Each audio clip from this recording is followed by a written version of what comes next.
You're about to watch a great interview on TYT Interviews. If you want to watch them live, members are the only ones who get to do that. tytnetwork.com/join. Become a member. Enjoy the interviews as they happen.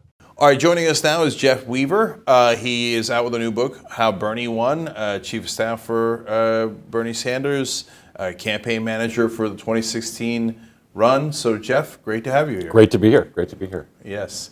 So now, the book is called How Bernie Won, Inside the Revolution That's Taking Back Our Country and Where We Go From Here. So, of course, the first question you're going to get in every interview is, what do you mean Bernie won? I know it, but go ahead. Yeah. Look. When we started the campaign, he was at 3% in the national polls. Mm-hmm. He was articulating an agenda which the mainstream media and the establishment was calling extreme and radical. Things like a $15 minimum wage, Medicare for all, tuition-free public colleges and universities, massive investments in infrastructure, criminal justice reform, expansive immigration reform. All these things were considered to be on the fringe. And what we saw during the campaign is this incredible groundswell of people at the grassroots who came out for this agenda. And in fact, now this is the official agenda of the Democratic Party by and large. I mean, you see candidates running across the country on Medicare for all, $15 minimum wage. I mean, who in the Democratic Party opposes $15 minimum wage? And people outside the Democratic Party as well. We're seeing in red states people coming out for ballot initiatives for $15 minimum wage. Some states have started to toy with free tuition at public colleges and universities. So in that sense, Bernie did win, and we've sparked a movement, and he sparked a movement, and all of us have become part of a movement. You see people running all across the country who would never have run for office before, and it's not him alone. There are other grassroots movements as well. But it has all sort of coalesced into what I think is a very exciting historical moment where we really can take back the country from the sort of corporate interests which have dominated it for far too long. Yeah, I want to get back to how we finished that revolution in a minute. But first, I totally agree with your thesis because I interview progressive candidates all the time now. Almost none of them will say that they're not for Medicare for all, right? You're absolutely right. There's no one who will say that they're not for a $15 minimum wage. And to me, the crowning moment, in a sense, was Gillibrand Booker and Kamala Harris coming out and saying no corporate PAC money. Right. And now Gillibrand with an actual progressive bill on the post office serving as banks. Booker with a legitimately really progressive bill about guaranteed jobs. Of course, Bernie had one that's even larger. Right. But the post office's banks thing was, again, that was something that Bernie articulated during the 2016 campaign. That's right. As a way to help save the post office. So, I agree with you that there are other factors: Our Revolution, PCCC, Democracy for America, Just Democrats, and so the Just Democrats pushed Medicare for all in the House, helped with over 70 co-sponsors, but the reason I bring that up is when we started saying no corporate PAC money, and back then I was involved in the group, I'm not now. People said, "You're nuts. That'll never work. No corporate PAC money. Nobody's going to sign up for that." Right. So when you saw the Gillibrands and the Bookers, et cetera, going to that, did you think this is how we win? Well, this is how the American people win because, I was on Capitol Hill for 14 years, and for far too long, the people with the money have had the access. I mean, this guy Mulvaney just the other day said, I talk to the lobbyists who give me money and I don't talk to the ones who don't. And that people understand that. And so it creates a really terrible culture on the Hill where, where are the people's lobbyists? People can't afford lobbyists in that traditional sense. And so a lot of people get access, and not only on particular bills, but it helps tilt the whole discussion on Capitol Hill about what's possible, what's plausible, what we can get accomplished for the American people. So if we can sort of start breaking the back of that kind of corporate money, we'll go a long way to fixing what's wrong with this country. Totally agreed, but can Bernie win in 2020 without Bernie winning? That's a good question. Well, I would say, first of all, I would say we are winning, and we're winning when I say Bernie, Bernie is in many ways a representation of all of us, of this movement. And he has not decided whether he's going to run again in 2020. He hasn't decided not to run. He hasn't decided whether he is going to run. So we'll see what happens there. I obviously am a big proponent of him running for truth in advertising. But yes, can we win? Yes. I mean, I think something has started that if we nurture it, can really sort of take back the country. And you see it at the grassroots. I mean, it's legislative candidates, congressional candidates. I mean, it's all over the country. So people are coming to those positions, but if Bernie doesn't run, can we trust another candidate to actually deliver on those promises? Well, look, there's going to be a big field probably on the Democratic side. I think everybody thinks that. The question is going to be is who will be an authentic messenger for this type of reform, this type of political revolution. And we're just going to have to see who's in the mix, and folks are going to have to make their own decisions about who they think is the most credible. Clearly, people who are generally talked about as potential presidential candidates are all trying to occupy this political space. So people are going to have to make a judgment about who's authentic and who's not. Yeah. Well, if he's in the race, I think that's fairly clear. Right? Well, look, obviously, he is an authentic messenger of this. I mean, I've been with him for 30 years. He's articulated the same message the whole time. So right. you know where he's at. And you'll have to make judgments about other candidates, about how new to this they are. So you have been with him a long time, from '86 on. Yeah. How old were you at that time? I was 20 years old when I started. So you started with Bernie when you were 20? Yeah. Okay. I think that's true blue. Yeah, I think. I've put in my time. Yes, you have. And it's been worth it. So then let's say, we just talked about it, what if Bernie's not in the race? Let's talk about what if Bernie is in the race. Right. How do you finish it? How do you win the primary? How do you win the general election?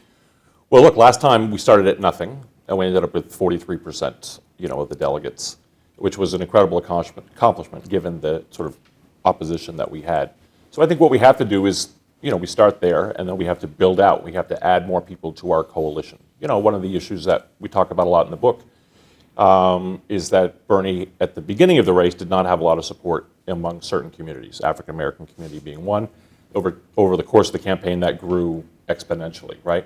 So recent polls have shown him to be the most popular active politician among African American voters. So I think folks are more open to having a discussion about him as a possible president. So it is about broadening the base, bringing even more people into the coalition that all of us are trying to create, and sort of pushing that rock like just a little bit up and over that hill. So it'll be an incredibly difficult campaign if he decides to run. Obviously, the corporate interests will pour in. I mean, how much money would they pour in to stop Bernie Sanders? I mean, almost an infinite amount of money. Exactly. Because he's the real threat. If you get money out of politics, well, then all the lobbyists are in a world of trouble.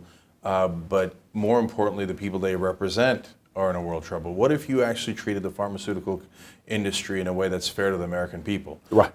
They don't want that. So, No. I mean, when you think about, from their standpoint, the amount of money that they make, and excess profits they make, and how much they would not make, like, they'd spend a lot of money to keep Bernie Sanders out of office. And they will attack him viciously. Yeah, it'll be vicious. So, well, let's talk about that a little bit, because in the book you talk about that he resisted the engaging in a media that thrived on negative campaigning.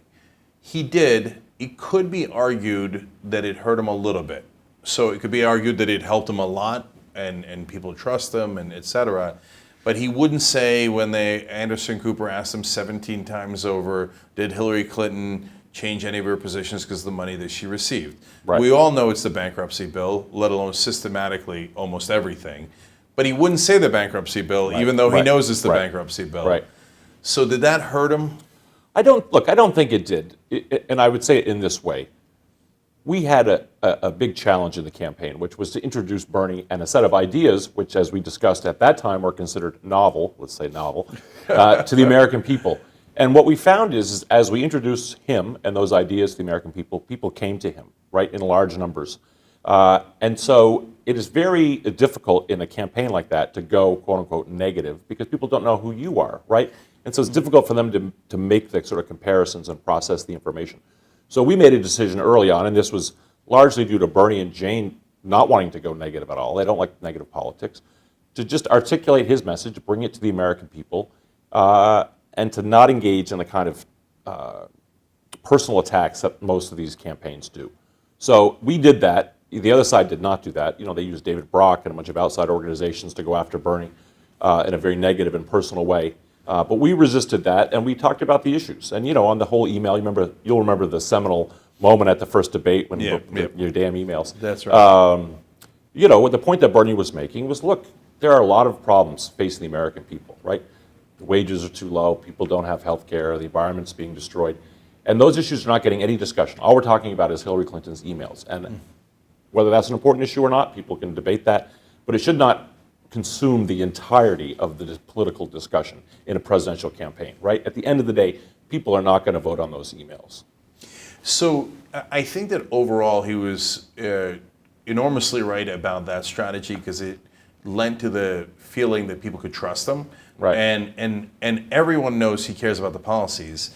And the TV guys look at that with some disdain, like, oh, this guy's wasting his time on policies when he should be doing the nitty-gritty of political attacks like on the emails. Right. Right. But whereas the voters, especially younger voters, think that focusing on policy is a huge advantage. Absolutely. Right. Now, having said that, I think that part of saying, hey, you guys are taking PAC money and corporate PAC money, and that influences you, is still policy enough, but has an edge to it that clarifies the difference between Bernie and the others. And I only ask is if he's going to run and they're going to throw everything at him, just like you and I think that they will, of course. Is there going to be a counterattack at all?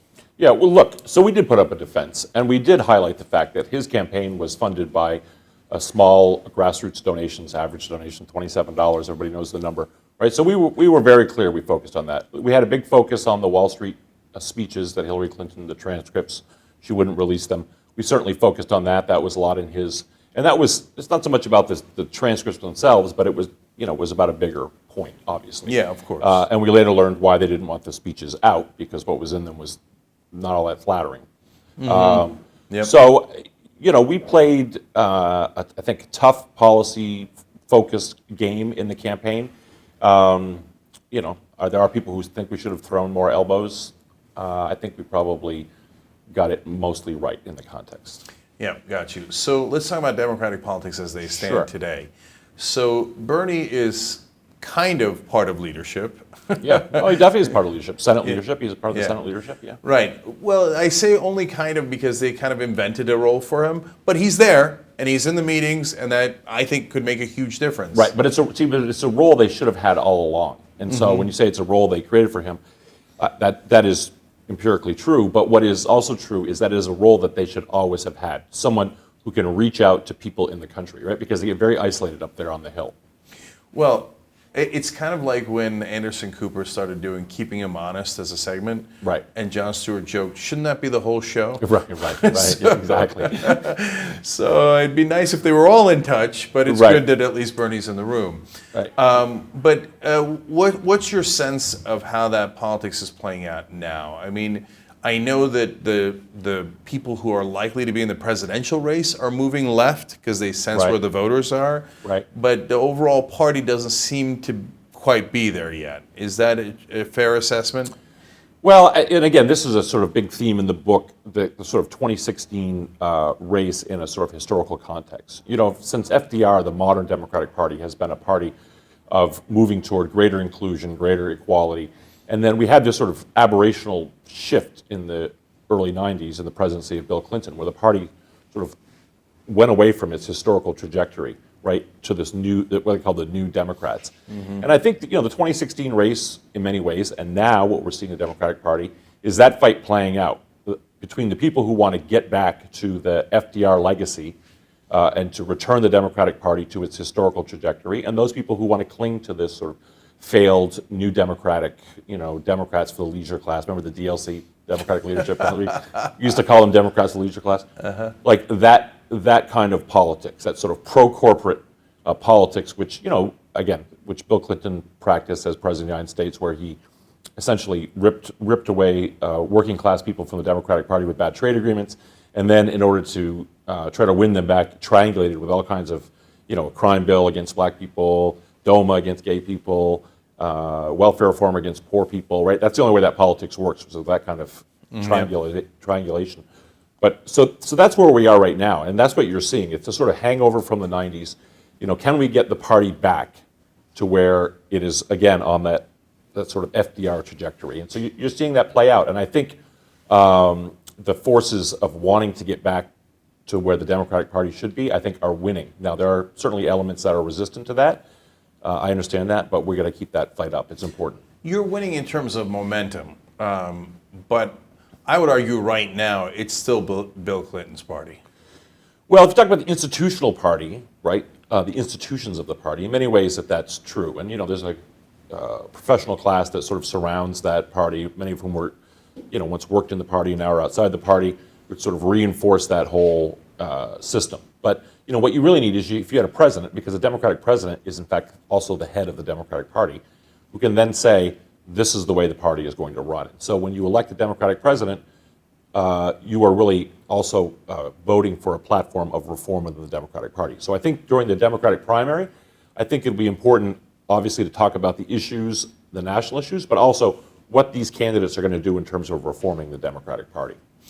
I think that's why Democratic consultants might actually be your largest opponents.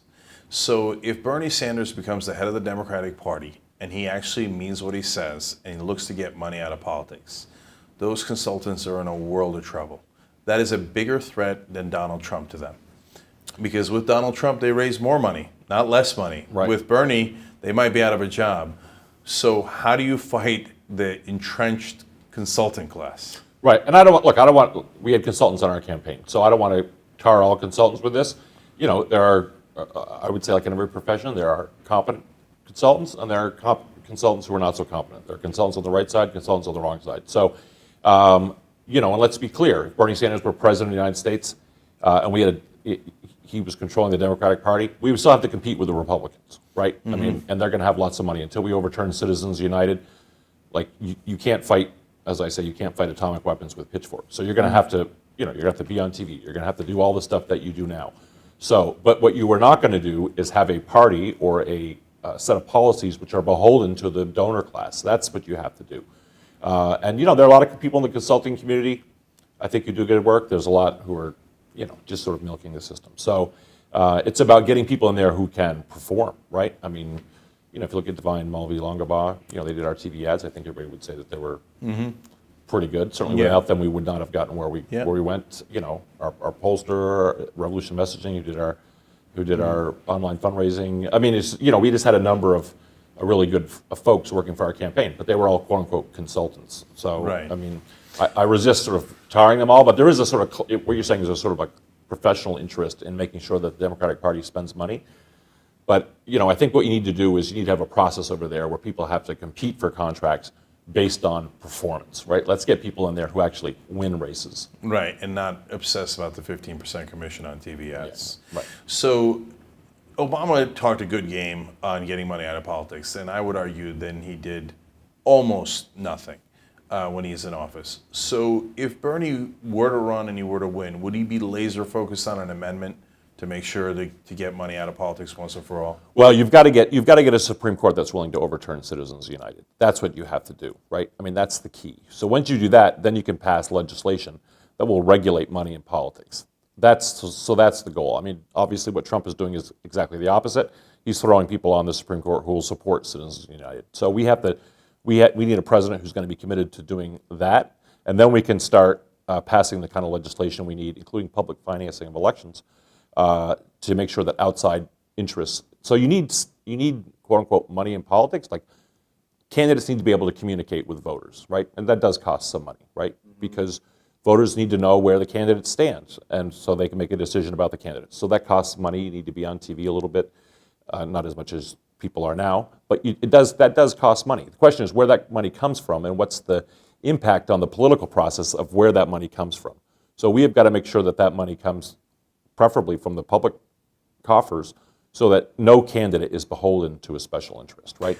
So one other way to do it other than the Supreme Court is to call for an amendment that ends the private financing of elections. A constitutional amendment. That's right. Right. That is an alternative. Yes, you could amend the Constitution. And there's been some discussion of that. And I think that's something that Bernie would be. I haven't discussed it with him personally, but it seems like something he would be favorably inclined to. Yeah, my sense of it is that the progressive base would love that. Right. And that because that's real change, that's systematic change, so that we don't have to rely on one person. Exactly, and and that's an important point that you just made, because it is not about one person, and I think Bernie would be the first person to say it's not about one person, right?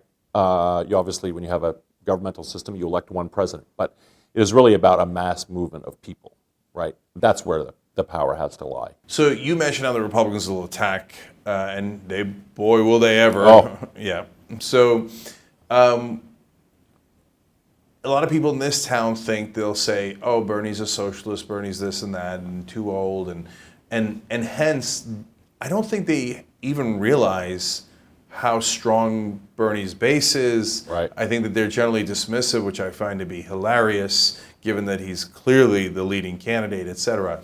But how do you address their concerns about the general election and withstanding the Republican attacks? Yeah, look, whoever gets nominated is going to come under withering attacks from the Republicans, most of which will be complete BS, right?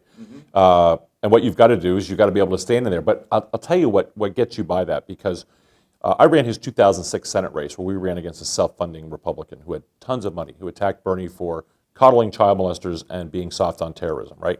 Right, and of course, the typical kind of attack. And the reason why we were able to withstand those without returning negative fire was because Bernie had a set of policies and policy initiatives and had generated enough faith with voters that they stood with him, right? They knew it was BS. The problem is when you have candidates who are not really connected with voters, who really aren't offering an agenda that helps the voters' family, it's much easier to pull voters away with these kinds of scurrilous attacks, right? So I think when you look at somebody like Bernie, people, whether they agree with him or not, and sometimes people vote for people they don't agree with. Obviously, George W. Bush became president. If you polled his positions, they were wildly unpopular. Yeah.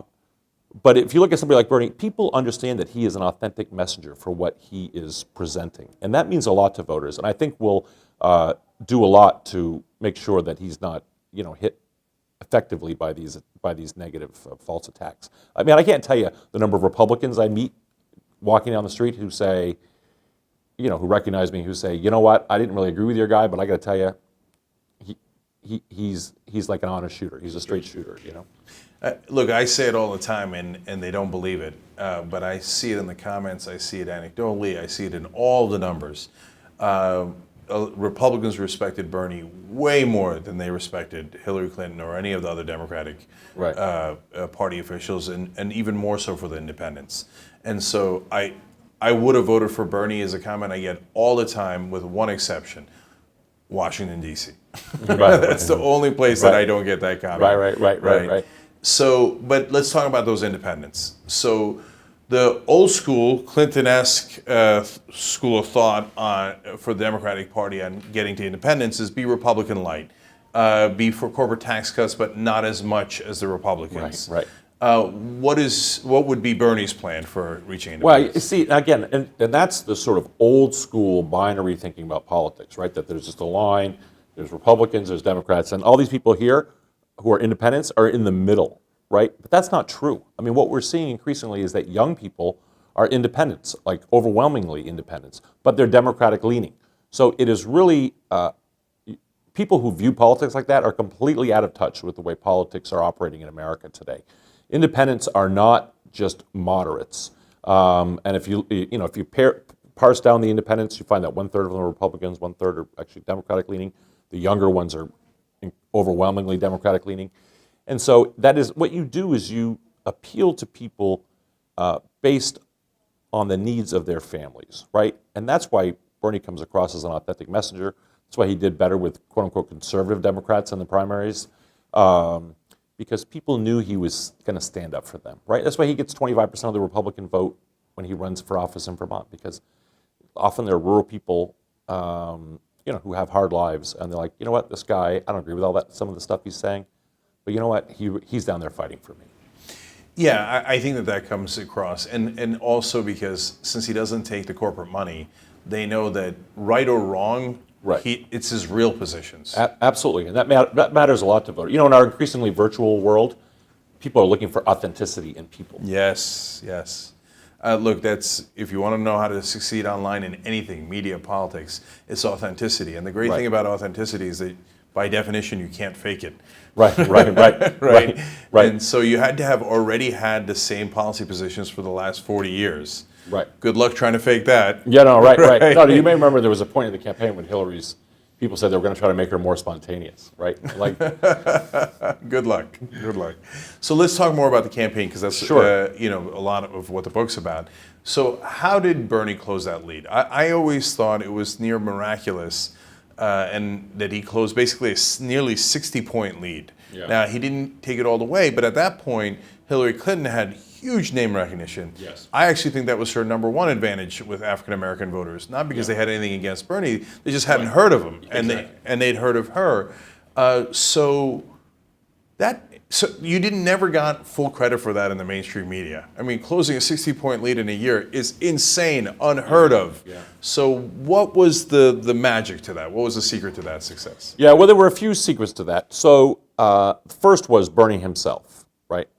So if you look at the primary, on days when there were 5 or more states having primaries on the same day versus states where there were fewer than 5, he did much, much better on the days when there were fewer than 5 because he could go in and spend a lot of time in his state. And the more people saw him, particularly in person, the more people came to him. So his personal presence meant a lot to voters. He did a lot of big events, as you know. I mean, I remember a story from Michigan where they were like Bernie Sanders was going to places that no candidate has ever gone before.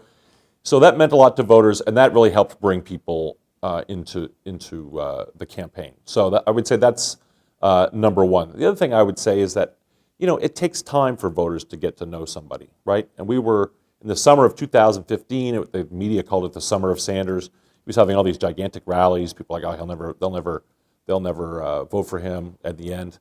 But in fact, they did. The other thing I would say is, look, traditionally progressive candidates are underfunded. We raised as much money as Hillary Clinton did through small grassroots contributions as she did on the hard money side. Now, she had a super PAC, which was also doing stuff for her. But on the hard money side, we raised as much money as she did. And that is the first time, I think, in history that has happened. And what it shows you is that when a progressive vision is offered in a relatively fair fight with the establishment vision, it is successful, right? And I think that is the lesson of the campaign. And so for people who are grassroots donors out there, it matters that you support progressive candidates with your small dollar contributions because otherwise they can't win. And it's actually much harder for the non-Bernie people. Yes. Because he ran in a presidential campaign where there's a huge spotlight. Yeah. And the local guys don't have that Right. that advantage. And that's why if Bernie were to be the head of the party and he were to institutionalize that kind of grassroots giving, Right. or even just get money out, that'd Right. be enormous, No, game-changing. it would be tremendous. And then you would have a party that is supporting people with grassroots contributions, would be supporting progressive candidates with the kind of resources they need to be successful. I mean, you see it every day. I mean, I see a lot of polling, even from particular campaigns, and it is always the case that the progressive candidate, when you poll and then you read their biographies or their platform, they like shoot ahead, but they often are so underfunded that they can't compete. And that's what we were able to do in the campaign, and that was due to the generosity of people all across this country. I mean, in that sense, they owned the campaign, and they were responsible for its success. So you mentioned responsibility there a little bit, and does Bernie have a heavy responsibility to run, given that a non-Bernie progressive would have a very hard time catching up on name recognition alone, let alone all the other deficits that they would come in with for funding, et cetera? Right. Well, look, I know he's weighing it seriously, whether to run or not. So, and I don't want to, not only if I work for him, but he's a friend of mine, and so I don't want to put sort of public pressure on him to do one thing or another. I do think would be a number of advantages if he did win. Obviously, he starts with a base of support in all 50 states, District of Columbia, and the territories, right? So that's he has a name recognition that's nearly universal, right? Which is a big advantage that he starts from. But he starts with some negatives too, right? The expectations would be very high for him from the media, right? There would be an intense spotlight and immediate attacks from all corners against him. So, it would be a tough race. And do I think he should run? Yes. Do I think he'd be a great president? Yes, I do. Do I think he would transform American politics? Absolutely. But at the end of the day, he's a friend of mine, and he'll have to make that decision himself. Sure. So if he were to make that, he's going to make the decision one way or another. Sure. I guess time frame is what some folks are wondering. I'm wondering. So would that happen in either way, yes or no, in January of 2019? Yeah, well, you'll have to see how it plays out. I mean, right now there's probably, if you've considered everybody who's kind of vaguely thinking about running, there's probably 100 people running, right? And as you get closer and closer, and you have to do real things to make that happen, the number, ding, ding, ding, ding, ding, goes down. And I think by the fall you'll see some people positioning themselves. In 2007, I think Hillary Clinton and Barack Obama had both announced by February of 2007. Will the race start that early this time? Hard to know. But you do have to start putting some pieces in place in order to keep the door open. And I think a lot of people are sort of putting pieces in place, not because they're 100% committed to running, but knowing that if you don't put them in, then you've foreclosed running. Right. Then you've run out of options. Right, and exactly. Right now, a lot of folks have a lot of options open. Bernie's certainly among them. And whether it's January or February, it's going to be early 2019, whether it's Bernie or the others. They're all going to have to go. Absolutely. Right. That makes sense. And so one last question in that regard, because you guys did this already, and that's, again, How Bernie Won's the book, and it's a part largely about that. So can a non-Bernie progressive win the Democratic primary? Yeah, I think. Look, if you look at where the candidates are positioning themselves, I mean, it is going to be somebody who's running on a progressive platform. Now, again, people have to judge the authenticity of the candidates on a case-by-case basis. But if you look at the platforms that are being articulated by people who are often talked about as running for president, they look an awful lot like what Bernie ran on in 2016, much more so than what Hillary ran on in 2016. So, but I mean a candidate that you can actually trust is going to deliver on those promises. Can that person, without Bernie's name recognition, win a primary? Yeah, I think they can. I mean, if he's in the race, obviously, I think he takes up all that oxygen. But if he is not in the race, can somebody else who articulates his vision win? Yes, I think they can. It's harder. It is harder. There's no doubt about it. So then, to finish that thought, how would they win? What would they have to do to recreate that energy? Well, what they're going to have to do is go out and present themselves and convince people that not only are they for a progressive agenda, but that they're authentically for it, right? That's what they're going to have to do. And then they're going to have to put together the grassroots base that he put together. They're going to have to put together the grassroots fundraising that he put together. I'm not saying look, we did it once. I'll tell you, it's not easy. Mm-hmm. Yeah. You'd have to reinvent the wheel in a sense. Right. Whereas the wheel exists already for Bernie. Right. Right. Well, that's just the reality. Yeah, no, I got it. No. And it's a genuine thing, because if Bernie decides not to run and no one knows, other than Bernie, whether he's going to run or not, then... Well, maybe he even doesn't know at the moment. Yeah, and he's got to make that decision. For the progressive base, they're going to look for whoever's actually authentic. Yes. And then can that person build up quickly enough? Right. And that will be a protracted and incredibly difficult fight. And I don't know whether they can win. I have it at 50-50. Yeah. For Bernie, I have it at 80-20 at least. Right. So that's a giant difference for progressives. Right. Are we going to have a much better chance of winning, or about 50-50? Right. And, the thing about Bernie is he's always been on the quote-unquote outside, right? Mm-hmm. And so those candidates who try to sort of straddle the progressive wing and the corporate wing, that's a very difficult dance to do. It's hard to thread that needle. Yeah. That's right. Well, whoever runs, they should probably read How Bernie Won. Yeah, we'll give them some pointers. That's right. All right, Jeff, thanks for coming. Hey, I really appreciate it. Always a good time. Thanks. If you liked this interview and you're at the end, so apparently you liked it a little bit, thank you for watching. We really appreciate it. You can watch them live as they happen if you're a member. Only members get that. Go to tytnetwork.com/join. And you get not only interviews live, you get the Young Turks live, you get Aggressive Progressive live, Old School, and all of it commercial free. Come join us right now, tytnetwork.com/join.